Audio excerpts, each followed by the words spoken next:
Hello students, welcome back to elite tutors. चलिए इस video में हम शुरू करने वाले हैं पाठ क्रमांक 13, जो एक कविता है जिसका नाम है हिरवंगार झाडासारखं, मतलब हरे भरे पेड़ जैसे, जिसके कवि हैं जॉर्ज लुपीस। और इस कविता में कवि ने पेड़ के माध्यम से मनुष्य के जीवन में जो स्वभाव होना चाहिए, जो वृत्ति रहना चाहिए, वो उन्होंने बताया है। उन्होंने इस कविता में पेड़ की, वृक्ष की जो या झाड़ की जो सहनशीलता है वो बताया है कि झाड़ किस तरह सहता है सारे दुखों को अकेले ही। और फिर उसका एक स्वभाव दातृत्व बताया है, जहाँ पे वो सिर्फ दूसरों को दान देता है, दूसरों से कुछ मांगता नहीं है, फिर लोगों की मदद करता है। अगर ऐसी कोई संकट वाली परिस्थिति आती है तो भी वो एक जगह पे अचल होके, स्थिर होके भी वो उस परिस्थिति का सामना करता है। और कवि ने ये भी बताया कि हमें अपने जीवन में पेड़ की तरह ताज़े, हरे भरे और दूसरों की मदद करने का जो स्वभाव है वो हमें अपने अंदर उत्पन्न करना चाहिए, बनाना चाहिए। चलिए कविता की शुरुआत करते हैं। झाड बसते ध्यानस्थ ऋषी सारखं मौन व्रत धारण करून तपश्चर्या करत। तो इसका क्या मतलब है कि झाड़ जो होते हैं, पेड़ जो होते हैं, वो रहते हैं, बसते मतलब रहते हैं, बसे रहते हैं ध्यानस्थ करते हुए, मतलब चिंतनात मग्न, वो मगन रहते हैं। किसके जैसा? देखिए, ऋषि सारखं मौन व्रत धारण करून तपश्चर्या करत। जैसा एक ऋषि जो साधु होते हैं, वो जिस तरह जब तपश्चर्या करने को चलते हैं कहीं पे पर्वत पे या कहीं अलग जगह पे, तो वो जिस तरह मौन व्रत रखते हैं और किसी से न बात करते हैं, अपना पूरा जो ध्यान है वो ईश्वर के प्रति अर्पित कर देते हैं, तो उसी प्रकार पेड़ भी जो है वो एक जगह पे अचल रहता है, स्थिर रहता है, और वो पूरी तरह अपने आप को दूसरों के सेवे के लिए अर्पित कर देता है।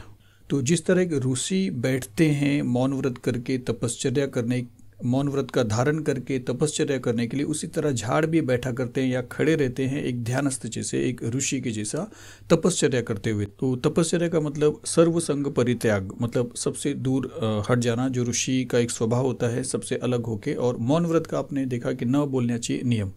तो पेड़ भी किसी के साथ कुछ बोलते नहीं हैं, वो एक जगह पे अचल रहते हैं, स्थिर रहते हैं। उनका एक ही लक्ष्य होता है कि हम दूसरों की सेवा कर सकें। चलिए आगे देखते हैं। पक्षी झाडांचे कुणीच नसतात तरीही झाड त्यांचं असतं। इसका क्या मतलब है? देखिए, पक्षी जो होते हैं वो झाड़ के ऊपर बसेरा करते हैं, पेड़ पे उगने वाले जो फल होते हैं और भी चीज़ें जो होती है उसका वो उपयोग करते हैं, खाते हैं, उससे अपने जीवन को आगे बढ़ाते हैं। मतलब वो इस दुनिया में जी पाते हैं पेड़ के आश्रय की वजह से। उसके ऊपर वो घोंसले बनाते हैं, बच्चे को जन्म देते हैं। और मतलब पूरी तरह अगर देखा जाए तो पेड़ जो है वो पक्षियों की काफ़ी मदद करता है। लेकिन क्या पक्षी पेड़ की कोई मदद करता है? तो इसका जवाब है बिल्कुल नहीं। पक्षी पेड़ के किसी काम में नहीं आता है, लेकिन पेड़ पक्षियों के लिए पूरी तरह काम आता है।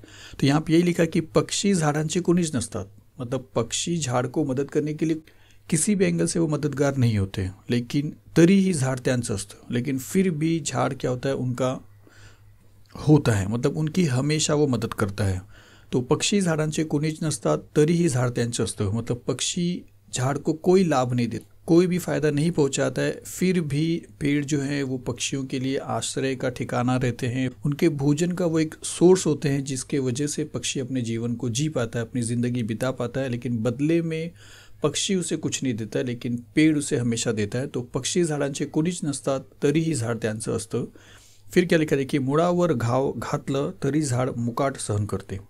और अगर कोई सुतार हो या कोई फार्मर हो, कोई किसान हो जिसको लकड़ी की ज़रूरत है और वो पेड़ को आके काटता है और उसके मुड़ावर, मतलब उसके जड़ों पे वो घाव घातला, मतलब उसको उस पर प्रहार करता है अपने हथियारों से, मतलब मुड़ावर घाव घालने मतलब नष्ट करने, उसको जब नष्ट करता है, तोड़ता है, तभी भी वहाँ पे पेड़ कुछ नहीं उसे कहता है। तरी झाड़ मुकाट सहन करते, तभी भी वो चुपचाप, वो जो पेड़ होता है मुकाट बने, मतलब एकदम शांत बने, बगैर कुछ बोले, खामोशी से उसे वो सहन करते रहता है। मतलब लोग पेड़ का हर तरफ से फ़ायदा उठाते हैं, लेकिन बदले में पेड़ उन्हें कुछ नहीं कहता है या उनसे कोई मदद नहीं मांगता। वो अपने जीवन को सर्वस्व लोगों के भलाई के लिए अर्पित कर चुका है। कवि ये संदेश यहाँ पे देना चाहते हैं। चलिए इसके आगे देखते हैं। तो देखिए क्या लिखा है कि झाडांच्या पानावरून वहीच्या पानावर अलगद उतरतात दवांचे टपोरे थेंब। तो कभी कभी सुबह जब पेड़ को देखता है तो उसके पेड़ के पत्तों पे जो दवान से टपोरे थेम, मतलब वो जो ड्यू पॉइंट्स होते हैं, ओस की जो बूंदें होती हैं, वो जो गोल गोल बूंदें होते हैं, टपोरे मतलब गोल गोल, वो बूंदों को जब वो देखता है तो जिस तरह वो पत्तों से, पेड़ के पत्तों से नीचे की तरफ टपकते हैं, तो कवि ये कहता है कि उस सुबह का जो नज़ारा है वो देखकर उसके मन में विचार आता है, और वो पेड़ की जो सुंदरता है वह, उस सुंदरता को कवि अपने कविता द्वारा पन्नों पे लिखना शुरू कर देता है। जिस तरह ओस की जो बूंदें हैं, दवा मतलब ड्यू के जो ड्यू ड्रॉप्स हैं, वो जिस तरह पत्तों पे पड़े होते हैं, उसी प्रकार उस सुबह के सुंदर दृश्य को देख के कवि अपने पेन के स्याहियों से पेपर में उस बूंदों को लिखना शुरू करता है और पेड़ों की जो सुंदरता है दुनिया तक पहुंचाता है। और कवि ये कहते हैं, झाडाकडे टक लावून पाहिलं तर शरीरभर विरघळतो हिरवा रंग, रक्त होते क्षणभर हिरवेगार, आयुष्य होतं नुकत्याच खुललेल्या फुलासारखं टवटवीत।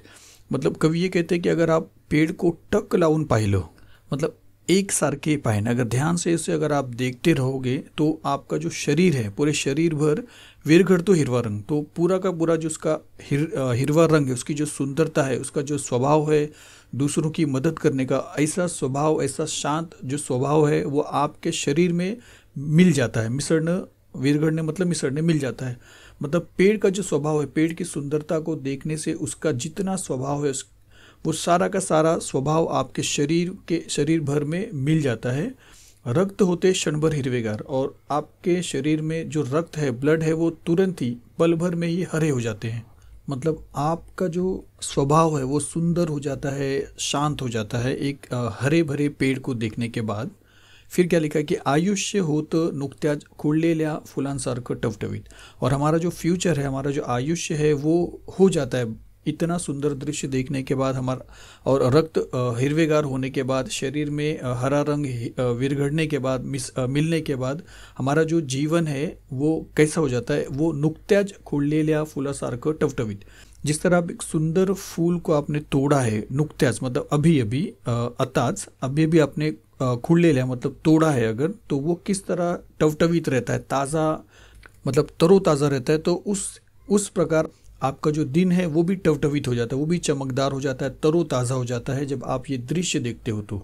तो पेड़ों को अगर आपने एक ध्यान से देखा तो उसकी जो सुंदरता है, उसकी जो शांतता है, उसका जो स्वभाव है, जिसे हिरवा रंग कहा गया, वो आपके शरीर में मिल जाता है, और आपका जो रक्त जो लाल है वो भी हरा हो जाता है।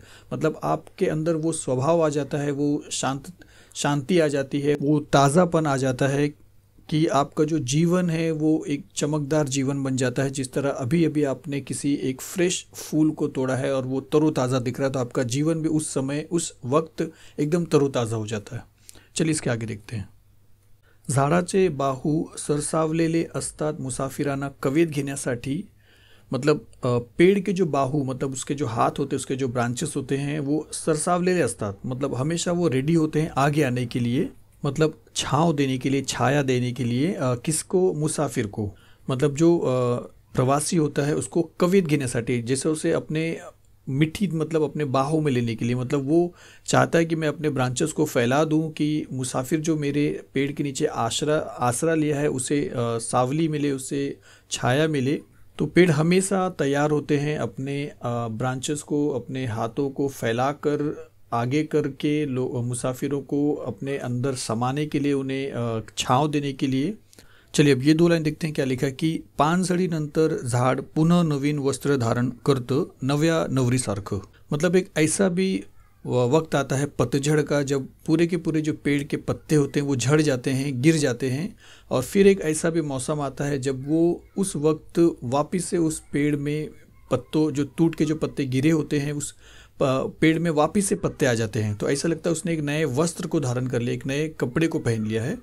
तो कवि ये कहते हैं कि पानझडीनंतर, पतझड़ होने के बाद, झाड़ फिर से क्या करता है, एक नए वस्त्र को धारण करता है। फिर से जब पत्ते लगते हैं तो वो ऐसा लगता है कि जिसने नए कपड़े पहन लिए हैं। और उस टाइम कवि ने उस दृश्य को देख के ये बोला कि जैसे वो जो पेड़ है एक नव्या नवरी सारखं हो गया, एक नए दुल्हन जैसा हो गया, वधू जैसा हो गया, एक सजा हुआ नटून थटून स्त्री सारखं।